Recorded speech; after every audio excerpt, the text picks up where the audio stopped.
Dear friends, this is Akanksha Singh. Welcome you on YouTube channel Way to JRF. आज हम discuss करने वाले हैं मॉक टेस्ट सीरीज़ नंबर 43। तो इसके पहले की जितनी भी लेक्चर्स हैं 42 वीडियोस, उसका पूरा एक प्लेलिस्ट है जिसका लिंक आपको डिस्क्रिप्शन में भी मिल जाएगा एंड ऊपर आई बटन पे भी मिल जाएगा। बहुत सारे लोग बोल रहे हैं कि मैम आप ये वीडियोस नहीं मिल रही, तो आप सिंपली यूट्यूब पे जाइए, वहाँ पे प्लेलिस्ट में जाइए। प्लेलिस्ट में पूरा एक अलग से ही प्लेलिस्ट दिया हुआ है, मॉक टेस्ट सीरीज़ प्लेलिस्ट, तो आप वहाँ से पूरा प्लेलिस्ट एक साथ देख सकते हैं। नाउ स्टार्ट करते हैं वीडियो। एंड टेलीग्राम चैनल का लिंक डिस्क्रिप्शन में दिया है, वहाँ से आप टेलीग्राम चैनल ज्वाइन कर लीजिए। आपको वहाँ पे सारे PDF मिल जाएंगे, साथ में कुछ क्वेश्चंस भी मिल जाएंगे। एंड वीडियो अगर अच्छी लगे तो लाइक एंड शेयर ज़रूर करिएगा, और अभी तक अभी ने चैनल सब्सक्राइब नहीं किया है तो चैनल को सब्सक्राइब ज़रूर कर लीजिएगा। साथ में जो बेल आइकन है उसको भी प्रेस कर दीजिएगा, जिससे आपको सारे नोटिफिकेशन मिल जाएंगे। नाउ स्टार्ट करते हैं video. The fortificant used in iodised salt. Iodised salt, जो आयोडीन वाले सॉल्ट आते हैं, जो आयोडीन वाला नमक आता है, उसमें फोर्टिफिकेंट, क्योंकि नमक में पहले से तो आयोडीन होता नहीं है, उसमें आयोडीन ऐड किया जाता है, मिलाया जाता है। तो ये जो आयोडीन मिलाने की प्रोसेस है उसको बोलते हैं फोर्टिफिकेशन, और जो चीज़ मिलाई जाती है उसको बोलते हैं फोर्टिफिकेंट। तो आयोडीन नमक में कौन सा फोर्टिफिकेंट यूज़ किया जाता है? तो जो आयोडीन नमक में जो फोर्टिफिकेंट यूज़ किया जाता है वो है पोटेशियम आयोडेट। जो आयोडीन सॉल्ट होता है उसमें आयोडीन की वैल्यू बढ़ाने के लिए, उसमें आयोडीन ऐड करने के लिए जो फोर्टिफिकेंट यूज़ किया जाता है वो होता है पोटेशियम आयोडेट।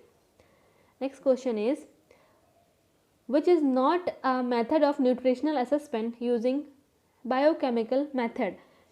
इनमें से सारे जो हैं, इनमें से कौन सा न्यूट्रिशनल असेसमेंट, जो बायोकेमिकल वाला न्यूट्रिशनल असेसमेंट नहीं है, जिसमें बायोकेमिकल मेथड यूज़ नहीं किया जाता है? क्योंकि ये एंथ्रोपोमेट्रिक मेजरमेंट हो गया, बायोकेमिकल, क्लिनिकल एंड डाइटरी, ये सभी हैं क्या न्यूट्रिशनल असेसमेंट हैं, ये न्यूट्रिशन को असेस करने के मेथड हैं। तो इनमें से जो ये दिए हुए हैं, इनमें से कौन सा एक बायोकेमिकल मेथड नहीं है? तो यूरिनरी आयोडीन, ये बायोकेमिकल है। हीमोग्लोबिन एस्टिमेशन, ये भी बायोकेमिकल है। सीरम रेटिनॉल, ये भी बायोकेमिकल है। जो ब्लड प्रेशर है ये बायोकेमिकल मेथड नहीं है। ठीक है। नेक्स्ट क्वेश्चन आता है, in the study of language the term surface structure and deep structure can be associated with. Language के डेवलपमेंट से रिलेटेड जो टर्म है surface structure and deep structure, means basic language क्या है, उसको कैसे सीख सकते हैं, तो ये सब जो आता है ये किसने दिया है? ये दिया है नॉम चॉम्स्की ने। जो लैंग्वेज डेवलपमेंट है या जो स्टडी ऑफ लैंग्वेज है जिस पर बहुत ज़्यादा काम किया है, तो वो काम किया है नॉम चॉम्स्की ने। लैंग्वेज डेवलपमेंट के क्षेत्र में, लैंग्वेज डेवलपमेंट की फील्ड में बहुत काम किया है। तो जो अगर लैंग्वेज डेवलपमेंट आ रहा है तो वो नॉम चॉम्स्की से रिलेटेड होगा। नेक्स्ट क्वेश्चन आता है, in swing machine which item help to move the fabric ahead. जो सिलाई मशीन होती है, जब उस पर सिलाई करते हैं तो उसमें कौन सा एक चीज़, कौन सा आइटम है या क्या चीज़ है जो कपड़े को आगे बढ़ाने में मदद करती है मशीन में? तो जो फीड डॉग है ये मशीन में कपड़े को आगे बढ़ाने में मदद करता है। इसमें हर छोटे छोटे ऐसे दांत type structure, teeth type structure होता है जो ऐसे ऐसे मूव करता है। ये जब मूव करता है तो कपड़े को आगे की डायरेक्शन में बढ़ाता है।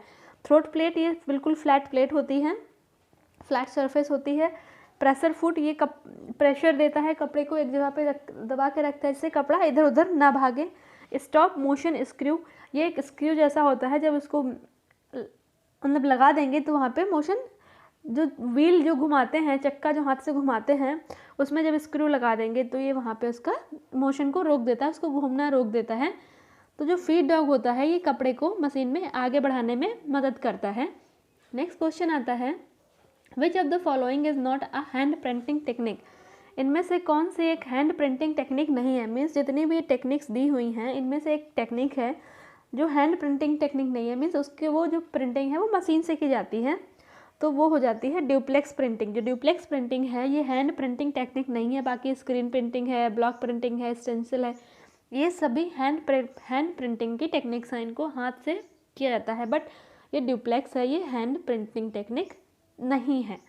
नेक्स्ट क्वेश्चन आता है, which of the following garment finishes is use for finishing number of garments together. Number of garments means लगभग 1000 ऑफ गारमेंट्स, लगभग 1000 गारमेंट, 1000 कपड़ों को एक साथ फिनिश करने के लिए कौन सा फिनिशर या कौन सी चीज़ यूज़ की जाती है लगभग जब जैसे पूरा कपड़ा है उनको ऐसे लेयर में रख दिया, उसके बाद उसको कट करना है, कोई पीस उसको कट करना है, तो 1000 लगभग 1000 कपड़े एक साथ कट करना, एक साथ फिनिश करना, उसके लिए कौन सा फिनिशर यूज़ किया जाता है? तो उसके लिए जो यूज़ किया जाता है वो है tunnel finisher. Tunnel finisher use किया जाता है बहुत सारे गारमेंट्स को एक साथ फिनिश करने के लिए टनल फिनिशर यूज़ किया जाता है। नेक्स्ट क्वेश्चन आता है, which of the following is not a stretch fibre? Stretch means खिंचने वाला, इलास्टिक फाइबर, इनमें से कौन सा एक इलास्टिक फाइबर नहीं है, खिंचने वाला फाइबर नहीं है? तो जो नियोप्रीन, स्पेंडेक्स एंड इलास्टिन, ये तीनों इलास्टिक फाइबर हैं। बचा विस्कस, तो विस्कस जो है ये इलास्टिक फाइबर नहीं है। नेक्स्ट क्वेश्चन आता है, in which of the following year consumer protection act was enacted? Consumer protection act को CPA भी बोलते हैं। तो कंज्यूमर प्रोटेक्शन एक्ट कब आया था? तो कंज्यूमर प्रोटेक्शन एक्ट आया था 1986 में। और कंज्यूमर प्रोटेक्शन एक्ट में इसमें कुछ राइट्स थे कंज्यूमर्स के लिए कि उनको जो है गलत सामान ना बेचा जाए, उनको साथ चीटिंग ना की जाए, उसके लिए थी protection, right to be protection. Means जो भी वो सामान ले रहे हैं वो उनको ख़राब ना हो, अगर ख़राब निकलता है तो उनको प्रोटेक्शन दी जाए। उसके बाद informed, right to be informed, means जो भी प्रोडक्ट ले रहे हैं या जो भी प्रोडक्ट है उसके बारे में जो इन्फॉर्मेशन प्रोवाइड की जा रही है वो बिल्कुल सही होनी चाहिए। Right to be heard, means उनको अधिकार है कि वो कुछ भी अगर उन्हें नहीं आ रहा है तो वो पूछ सकते हैं कि हम इसमें क्या है। राइट टू एश्योर्ड और अथॉरिटी ऑफ गुड्स, मीन्स जो भी सामान ले रहे हैं श्योरिटी होनी चाहिए, श्योर होना चाहिए कि सामान अच्छा है। एंड जो मेन सबसे ज़्यादा इम्पॉर्टेंट है वो है right to seek redressal against unfair trade. अगर उनको गलत सामान बेचा भी गया है तो वो उस गलत सामान को वापस कर सकें और उनका जो भी उसमें लॉस हुआ है वो अपना गेन कर सके, अपना लॉस जो है वो रिकवर कर सके। तो ये है कंज्यूमर प्रोटेक्शन एक्ट जो 1986 में आया था। नेक्स्ट क्वेश्चन आता है, diffusion of innovation theory was proposed by? ये डिफ्यूज़न ऑफ इनोवेशन एक थ्योरी है। डिफ्यूज़न मीन्स जो, देखो इनोवेशन का मतलब तो समझ में आ रहा है कि जो भी नया काम हुआ है, जो नया इनोवेट हुआ है, तो जो नया इनोवेट हुआ है वो उसका डिफ्यूज़न मीन्स हर जगह उसका प्रचार प्रसार करना, उसको फैलाना, उसके बारे में लोगों को बताना, इसको बोलते हैं डिफ्यूज़न। तो जो भी नई चीज़ आई है उसके बारे में, जो भी नया कोई डिस्कवरी हुआ है, कोई इनोवेशन हुआ है, उसके बारे में लोगों को बताना, ये एक थ्योरी है डिफ्यूज़न ऑफ इनोवेशन। ये किसने दिया था? तो ये डिफ्यूज़न ऑफ इनोवेशन थ्योरी दी थी एडवर्ड रॉजर्स ने। और बाकी एरिस्टोटल हो गया, विल्बर सैक्रम हो गया, सेनन एंड वीवर, इन्होंने दिए थे कम्युनिकेशन मॉडल्स। नेक्स्ट क्वेश्चन आता है, the target group for national literacy mission, जो नेशनल लिटरेसी मिशन है NLM, इसके लिए टारगेट ग्रुप क्या है नेशनल लिटरेसी मिशन का, कि कौन से एज के पर्सन है जिनको लिटरेट करना है? तो वो टारगेट ग्रुप था 15 से 35 ईयर के जो पीपल हैं, या 15 से 35 ईयर के जो एडल्ट पीपल हैं उनको लिटरेट करना, उनको साक्षर बनाना। और इसका मेन बेसिक कैसे मीन्स लिटरेट करना, उनको ये कोई डिग्री नहीं प्रोवाइड करना कि हाँ उनको फर्स्ट क्लास से पढ़ाना स्टार्ट करेंगे, ऐसा नहीं। उनको फंक्शनल लिटरेसी देना, जैसे लाइक बेसिक अर्थमेटिक उनको प्लस माइनस करना सिखाना, जो बेसिक चीज़ें हैं जो बेसिक डेली लाइफ में उनको यूज़ हो रही हैं तो उनको पढ़ना सिखाना। तो जो बेसिक फंक्शन, जो बेसिक रिक्वायरमेंट्स है, जो बेसिक चीज़ें हैं वो उनको सिखाना, मीन्स फंक्शनल लिटरेसी, जिससे वो अपनी डेली लाइफ टू लाइफ जो एक्टिविटीज़ हैं उनको, जो ये पढ़ाई से रिलेटेड हैं, उनको आराम से कंडक्ट कर सके। तो आपको बताना ये है कि नेशनल लिटरेसी मिशन कब आया था, कौन से ईयर में आया था नेशनल लिटरेसी मिशन। ये आपको आंसर करना है कमेंट सेक्शन में, कौन से ईयर में नेशनल लिटरेसी मिशन आया था। Next question is, international literacy day is celebrated on? International literacy day कब सेलिब्रेट किया जाता है? तो इंटरनेशनल लिटरेसी डे जो है वो 8 सितंबर को सेलिब्रेट किया जाता है, international literacy day. Next question आता है, which of the following is not a function of calcium? इनमें से कैल्शियम का फंक्शन कौन सा ऑप्शन जो है वो कैल्शियम का फंक्शन नहीं है? Formation of bone, neuromuscular excitation, membrane permeability, ये तीनों कैल्शियम के फंक्शन हैं। DNA एंड RNA सिंथेसिस, ये कैल्शियम का फंक्शन नहीं है। जो DNA और RNA सिंथेसिस ये फॉलिक एसिड का या फिर बोल सकते हैं B9 का फंक्शन है जो DNA और RNA सिंथेसिस होता है, इसमें फॉलिक एसिड बहुत इंपॉर्टेंट रोल प्ले करता है। बाकी जो फॉर्मेशन ऑफ बोन, कैल्शियम का फंक्शन है। Neuromuscular excitation and membrane permeability, जो बॉडी में सोडियम कैल्शियम सोडियम चैनल होते हैं वहाँ पे जो प्लस माइनस आयन का एक्सचेंज होता है, तो ये आता है न्यूरोमस्कुलर एक्साइटेशन और मेम्ब्रेन परमिएबिलिटी में। तो ये दोनों फंक्शन है कैल्शियम के। DNA एंड RNA सिंथेसिस ये फॉलिक एसिड का फंक्शन है। Next question is which of the following 2 nutrients are responsible for green ring formation in boiled egg. जब एग को बॉयल करते हैं तब उसमें कभी कभी हरे रंग के गोल हरी कलर की एक रिंग जैसी बन जाती है। तो ये ग्रीन रिंग जो बनती है वो कौन से न्यूट्रिएंट्स की वजह से बनती है, इसके लिए कौन से न्यूट्रिएंट्स जो हैं वो रिस्पॉन्सिबल होते हैं। तो इसके लिए जो रिस्पॉन्सिबल न्यूट्रिएंट है वो है आयरन एंड सल्फ़र। जब आयरन और सल्फ़र का अमाउंट एग में ज़्यादा होता है तब उसको जब बॉयल करेंगे तो उस पर ग्रीन कलर की रिंग बन जाती है। तो सी इज़ द ऑप्शन सही है, आयरन एंड सल्फ़र। जो ग्रीन कलर की रिंग के लिए, जो ग्रीन कलर के रिंग फॉर्मेशन होता है एग में, उसके लिए रिस्पॉन्सिबल होते हैं iron and sulphur. Next question आता है elements in textile design are. Textile design के एलिमेंट्स क्या हैं? Options are line, space, form, colour and rhythm. तो ऑप्शन ए जो है वो सही है, क्योंकि लाइन हो गया, स्पेस हो गया, फॉर्म, कलर, ये सभी एलिमेंट्स हैं, बट रिदम जो है ये प्रिंसिपल है, प्रिंसिपल ऑफ टेक्सटाइल डिज़ाइन। बाकी ये line, space, form, colour, texture, shape, ये सब आते हैं एलिमेंट में।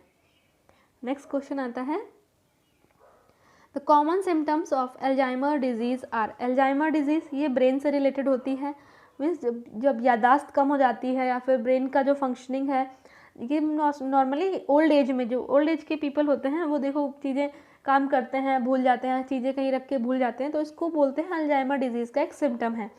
तो अल्जाइमर डिजीज़ के कॉमन सिम्टम क्या हैं? Disorientation, anxiety and anger, memory loss, ये सभी ऑल ऑफ दीज, ये सभी अल्जाइमर डिजीज़ के सिम्टम है। डिसओरिएंटेशन मीन्स चीज़ें रख के भूल जाना या क्या करने जा रहे थे भूल जाना। Anxiety and anger means irritation आना, गुस्सा आना। मेमोरी लॉस मीन्स नॉर्मली चीज़ें भूलते रहना। ये सब सिम्टम है अल्जाइमर डिजीज़ के। नेक्स्ट क्वेश्चन आता है egocentrism leads to a variety of illogical feature of thoughts in preschoolers. Preschoolers में एगोसेंट्रिज्म, ये जो प्री स्कूलर्स में जो ये ईगोसेंट्रिज्म वाली स्टेज होती है, तो ईगोसेंट्रिज्म में क्या क्या फीचर्स होते हैं, क्या क्या फीचर होते हैं बच्चे में? तो animistic thinking, irreversibility, perception bound, all of this. तो all of this. Animistic means जो वो सामने देख रहे हैं वही सोचेंगे। ईगोसेंट्रिज्म तो मेन ईगोसेंट्रिज्म मीन्स अपने बारे में सोचना, खुद को जो आसपास देख रहे हो वही सोचना, वही देखना। तो एमनिस्टिक मीन्स जो चीज़ें आसपास प्रेजेंट हैं लाइव, तो उनके बारे में सोचना। इरिवर्सिबिलिटी मीन्स अगर कोई दो फैक्ट उनको बता दिया, जैसे कोई ठीक है, तो वो एक दूसरे फैक्ट को वो रिवर्स नहीं कर पाएंगे, एक दूसरे से कनेक्ट, दोनों थॉट को एक दूसरे से कनेक्ट नहीं कर पाएंगे। परसेप्शन बाउंड मीन्स जो एक चीज़ एक बार उनको जो समझ में आ गई उसको फिर उनको बोलो कि जल्दी जल्दी उसमें चेंजमेंट करते रहें, तो ये नहीं हो पाता है। तो ये है ईगोसेंट्रिज्म थिंकिंग के कुछ फीचर्स हैं, तो ऑल ऑफ दीज।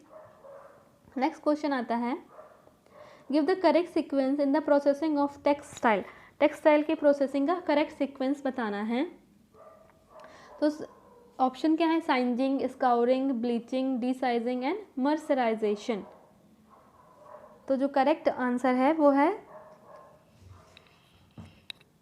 साइज। देखो बी ऑप्शन जो है वो करेक्ट है, बट इसमें यहाँ पे देखो 4 2 बार हो गया, तो यहाँ पे लास्ट में आएगा 5, क्योंकि 5 देखो मर्सराइजेशन जो है यहीं से मिल सकता है। मर्सराइजेशन जो फिनिशिंग प्रोसेस है, जिससे जो कॉटन का कपड़ा होता है उसमें लस्टर देते हैं, इसकी एब्जॉर्प्शन पावर बढ़ाते हैं, तो ये है मर्सराइजेशन का काम। तो ये फिनिशिंग, तो मर्सराइजेशन सबसे स्टार्टिंग कहाँ से होती है? साइजिंग, फिर डीसाइजिंग, फिर scouring, bleaching and mercerisation. Sizing मतलब जो फाइबर्स इकट्ठे किए हैं, कलेक्ट किए, उनमें कुछ कुछ फाइबर टेढ़े मेढ़े इधर उधर निकल रहे हैं, कुछ तो उनको थ्रू हीट, उनको जो फाइबर इधर उधर निकल रहे हैं उनको कंट्रोल करना। उसके बाद आता है डीसाइजिंग, जो एक्स्ट्रा उसमें स्टार्च लगा हुआ है उसको रिमूव करना। जब स्टार्च भी रिमूव हो गया, उसका स्काउरिंग मीन्स जो फॉरेन मटेरियल्स है, कुछ गंदगी उसमें और लगी रह गई है, लकड़ी, धूल, मिट्टी, तो इस सब को हटाना। उसके बाद ब्लीचिंग करना, मीन्स जो भी पूरा फैब्रिक है उसको एक कलर का बनाना, उसको बिल्कुल एक।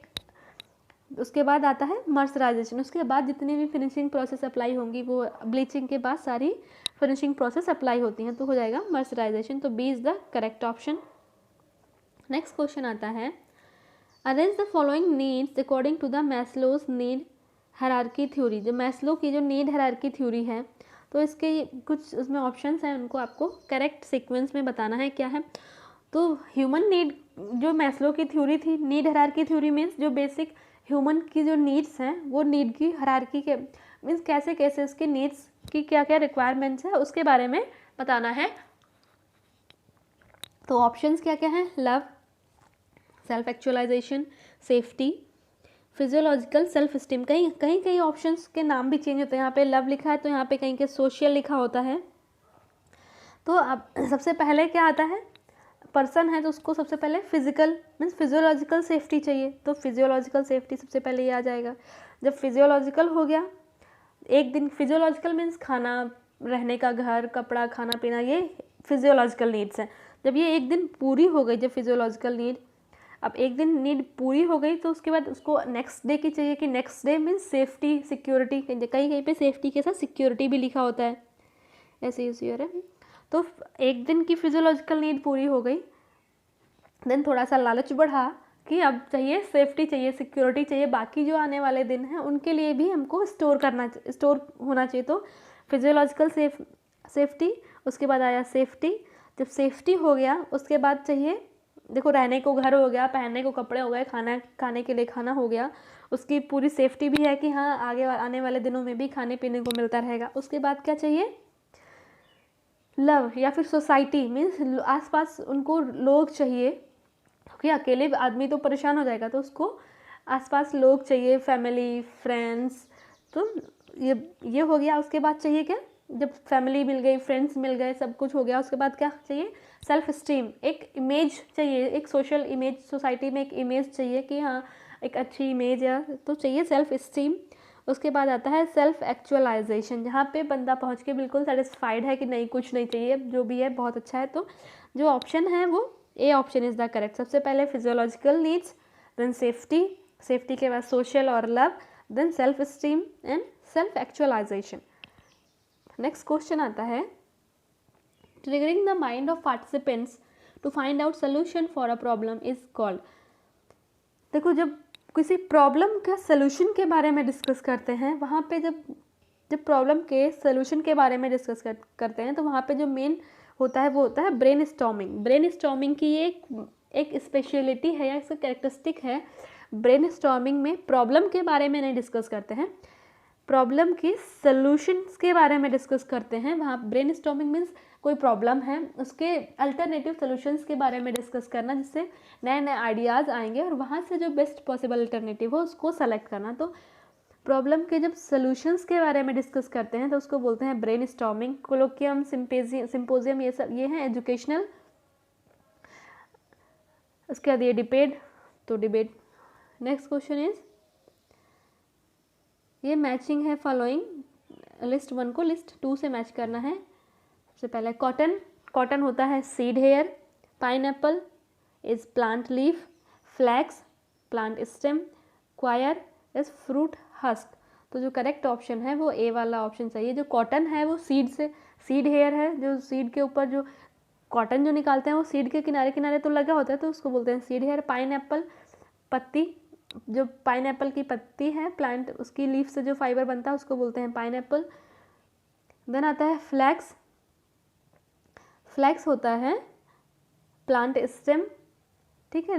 देन आता है क्वायर, क्वायर है फ्रूट हस्क।